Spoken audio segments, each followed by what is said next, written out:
Hello everyone, I am Dr. Sunil Kumari. First of all, don't forget to subscribe my channel Sunil Insights to get its updates. Today's topic is marginal costing, under which we will discuss the profit volume analysis. So we start it with the marginal costing. What the marginal cost is? Marginal cost है क्या? इसे अगर एक ही word में define करना पड़े तो that is variable cost. अब क्वेश्चन अराइज होता है कि वेरिएबल कॉस्ट क्या है।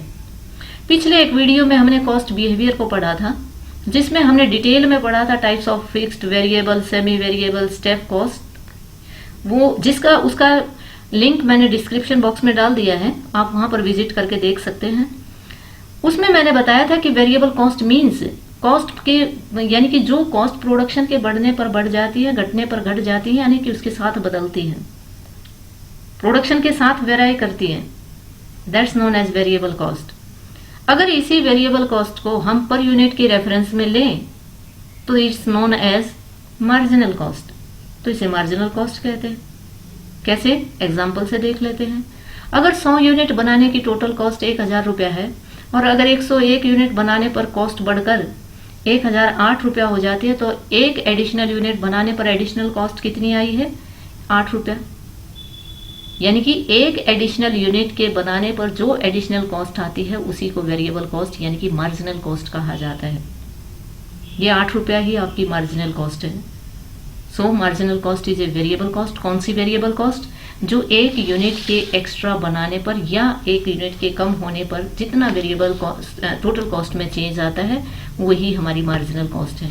कुछ एब्रीविएशंस इस चैप्टर में यूज हुई हैं, like S stands for sales, SP selling price per unit, TC total cost, F fixed cost, VC variable cost, C contribution, PV profit volume and P stands for profit।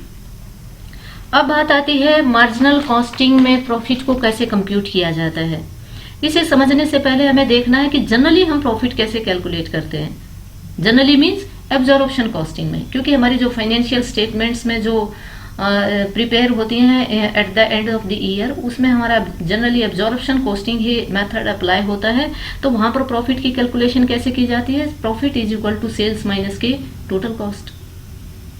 Sales में से total cost को minus कर देते हैं तो बची हुई amount क्या आती है? हमारी प्रॉफिट आ जाती है। Very simple. लेकिन मार्जिनल कॉस्टिंग में कैसे करते हैं? इसमें भी टेक्निकल कुछ नहीं है, बस एक स्टेप बढ़ जाएगा। जहां पर हम सेल्स माइनस के टोटल कॉस्ट करते थे, अब वहां पर टोटल कॉस्ट के दो पार्ट्स कर दिए जाएंगे, एक तो फिक्स्ड कॉस्ट और एक वेरिएबल कॉस्ट। और सेल्स में से पहले वेरिएबल कॉस्ट को माइनस करेंगे, सेल्स माइनस के वेरिएबल कॉस्ट। अब सेल्स में से वेरिएबल कॉस्ट को माइनस करेंगे तो वो प्रॉफिट तो आएगा नहीं, क्योंकि अभी कौन सी कॉस्ट भी माइनस होनी बाकी है? Fixed cost. तो ये इसको हम नाम दे देंगे कंट्रीब्यूशन का। अब इस कंट्रीब्यूशन में से क्या माइनस करना है हमने? Fixed cost. So contribution minus के फिक्स्ड कॉस्ट, फिर क्या आ जाता है? हमारा प्रॉफिट आ जाता है। तो ये जो हमारा कंट्रीब्यूशन माइनस के फिक्स्ड कॉस्ट है इज इक्वल टू प्रॉफिट। इसमें कंट्रीब्यूशन की जगह अगर हम दोबारा से वही वैल्यू पुटअप कर दें, वही वैल्यू मीन्स कंट्रीब्यूशन किसके इक्वल था? सेल्स माइनस के वेरिएबल कॉस्ट। तो कंट्रीब्यूशन की जगह सेल्स माइनस के वेरिएबल कॉस्ट आ जाएगा, और फिक्स्ड कॉस्ट को अगर हम ऑपोजिट साइड में ले जाएं तो इक्वेशन बन जाती है सेल्स माइनस के variable cost is equal to fixed cost plus profit. ये इक्वेशन बहुत इंपॉर्टेंट है, जो हमारे न्यूमेरिकल सम्स में फ्रीक्वेंटली यूज होती है, तो इसको याद रखना है। एक और इम्पोर्टेंट बात आपको ध्यान में रखनी है कि फर्स्ट मैंने बताया था सेल्स माइनस के variable cost is equal to contribution. ये कंट्रीब्यूशन टोटल अमाउंट में था। जैसे फॉर एन एग्जांपल 10 लाख रुपए की आपकी सेल्स है, 8 लाख रुपए की वेरिएबल कॉस्ट है, तो कंट्रीब्यूशन भी टोटलिटी में आया हमारा 2 लाख रुपए का।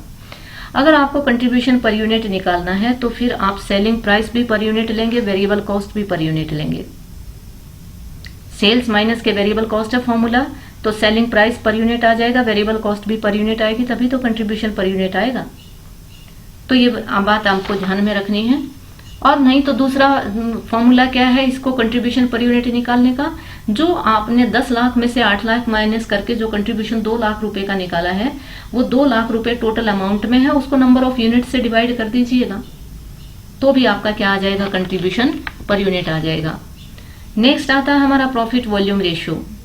प्रॉफिट वॉल्यूम यानी कि इस कंट्रीब्यूशन का ही दूसरा नाम है प्रॉफिट वॉल्यूम। यानी कि ये एग्रीगेट अमाउंट है प्रॉफिट की, यानी कि अभी इसमें से कौन सी, इसे नेट प्रॉफिट नहीं कह सकते क्योंकि इसमें से क्या माइनस होना बाकी है, अभी फिक्स्ड कॉस्ट माइनस होनी बाकी है। इसी को पीवी रेशियो को ही हम क्या कहते हैं, कंट्रीब्यूशन रेशियो भी कहते हैं, और प्रॉफिट वॉल्यूम को कंट्रीब्यूशन कहते हैं। अब इस रेशियो को निकाला कैसे जाता है, यानी कि पीवी रेशियो या कंट्रीब्यूशन रेशियो को निकालने का फॉर्मूला क्या है, कंट्रीब्यूशन को अगर सेल्स से डिवाइड कर दें, यानी कि contribution upon sales, that's our PV ratio और कंट्रीब्यूशन रेशियो। लेकिन आपको ध्यान में रखना है, अगर आपका कंट्रीब्यूशन ऊपर पर यूनिट है तो नीचे सेलिंग प्राइस भी पर यूनिट लेना है आपको। नेक्स्ट, कई बार क्वेश्चन में गोल गोल करके दिया होता है कि आपको वो सारे एलिमेंट्स या चीजें नहीं दी होती जिससे आप कंट्रीब्यूशन रेशियो फॉर्मूले से जो पहले मैंने बताया उससे निकाल सकें। तो वेरिएबल कॉस्ट रेशियो गिवन होती है कई बार क्वेश्चन में। तो वेरिएबल कॉस्ट का जो रेस्ट ऑफ द पार्ट होता है वो आपका पीवी रेशियो होता है। फॉर एन एग्जांपल, अगर आपका 0.6 अगर आपकी वेरिएबल कॉस्ट रेशियो है तो इसको 1 में से माइनस कर दीजिएगा, तो बाकी बचा पार्ट कितना, 0.4 इज आर कंट्रीब्यूशन रेशियो। अगर ये परसेंटेज में गिवन है तो फिर 100 में से माइनस कर दीजिएगा, यानी कि 60% अगर वेरिएबल कॉस्ट रेशियो है तो रिमेनिंग कितनी बची, 100 माइनस के 60, 40, यानी कि 40% will be our PV ratio और कंट्रीब्यूशन रेशियो। तो ये थी हमारी पीवी रेशियो और कंट्रीब्यूशन रेशियो। आज के लिए इतना ही। बाकी जितने भी रिमेनिंग फॉर्मूले हैं हमारे, और वो विद इलस्ट्रेशंस और न्यूमेरिकल्स हम नेक्स्ट वीडियोस में करेंगे। तो थैंक यू। अगर आपको वीडियो पसंद आया तो आप इसको लाइक कर सकते हैं। Thank you.